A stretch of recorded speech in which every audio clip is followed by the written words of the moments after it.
Hi friends, is சரி cinema bus அப்டேட்டில் back to back அப்டேட்ஸோடு வந்துருக்காங்க.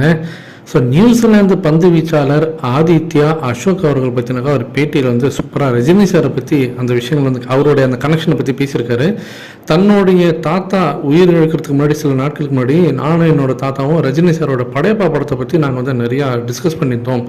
ஸோ அந்த வந்து விஷயம் பார்த்தீங்கன்னா அவர் வந்து என்கிட்ட பேசின விதம், ஸோ அவர் வந்து அந்த படத்தை பற்றி அவர் வந்து என்கிட்ட வந்து வர்ணித்த விதம் பார்த்தீங்கன்னா எனக்கு ரொம்பவே வந்து ஒரு இன்ஸ்பைரிங்காக இருந்தது அந்த டைமில். ஸோ அவரோட இறப்புக்கு பின் பார்த்தீங்கன்னாக்கா நான் அவரை பற்றி நினச்சி பார்க்கும் போதெல்லாம் அந்த லாஸ்ட்டாக அவர் கூட வந்து நான் பேசின அந்த உரையாடல் படையப்பா படத்தை பற்றின விஷயம் தான் எனக்கு வந்து ஞாபகங்கள் வரும். ஸோ அந்த மெமரிஸ்க்காக தான் அந்த படத்தில் வரக்கூடிய அந்த பஞ்ச் வசனத்தை வந்து என்னுடைய கையில் வந்து நான் பச்சை குத்திருக்கேன். என் வழி தனி வழி அப்படின்றத அவரோட கையில் வந்து தன்னுடைய தாத்தா ஞாபகமாக அவர் வந்து பச்சை குத்திருக்கிறது வந்து இப்போ ஆன்லைன் சோஷியல் மீடியா அந்த ஃபோட்டோ வந்து வைரலாக பின்னுக்கு, அவரோட பேட்டியும் இப்போ வைரலாக பின்னுக்கு. அடுத்தது நம்ம நாகார்ஜுன அவர்கள் பார்த்தீங்கன்னா மிட்டே அப்படின்றக்கூடிய ஒரு மேக்சினுக்கு அவர் வந்து ஒரு பேட்டி கொடுத்துருக்காரு.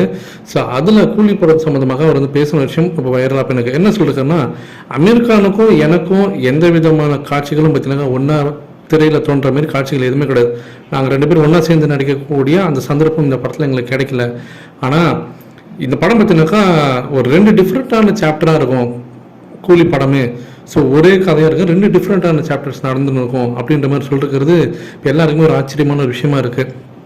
அடுத்தது நான் வந்து இந்த படத்தோடைய போஸ்ட் ப்ரொடக்ஷன் பண்ணியப்போ வந்து அவருடைய ஒர்க்ஸ் எல்லாம் நான் பார்த்தேன். அதாவது மானிட்டரில் வந்து அவர் நடித்த சீன்லாம் நான் பார்த்தேன். அவரோட பர்ஃபார்மன்ஸ் வந்து ப்ரில்லியண்டாக இருந்தது. அமீர் கான் வந்து நீங்கள் வேறு மாதிரியான அவதாரில் அவர் பார்ப்பீங்க, அதுவும் ஷாக்கிங்கான ஒரு அவதாரில் நீங்கள் பார்ப்பீங்க அப்படின்றத ஒரு ஓப்பனாக நாகார்ஜுனாவே இப்போ பேசியிருக்கிறது பயங்கரமான விஷயமா இருக்குது. அதே போல் ரஜினி சார் கூட தனக்கு வந்து நிறைய சீன்கள் இருந்தாலும் அதில் ரஜினி சார் தன்னை வந்து எதிர்த்து நிற்கக்கூடிய ஒரு இடத்துல இருப்பார் அப்படின்ற மாதிரி அவர் சூசமாக சொல்லியிருக்காரு. கிட்டத்தட்ட தான் வந்து ஒரு வில்ல, ரஜினி சார் இந்த படத்தோட ஹீரோ அப்படின்னு சொல்கிறாரா, இல்லை இவர் ஹீரோ அவர் வில்ல அப்படின்ற மாதிரி சொல்கிறாரான்றது தெரியல. ஆனால் 2 பேரும் ஆப்போசிட் ரோலில் நடிக்கிறாங்க, கேரக்டர்ஸில் நடிக்கிறாங்கன்றது மட்டும் தெளிவாக தெரிஞ்சு போச்சு. இதை பற்றி உங்களோட கருத்துக்கள் என்ன அப்படின்றது கீழே சொல்லுங்கள் ஃப்ரெண்ட்ஸ்.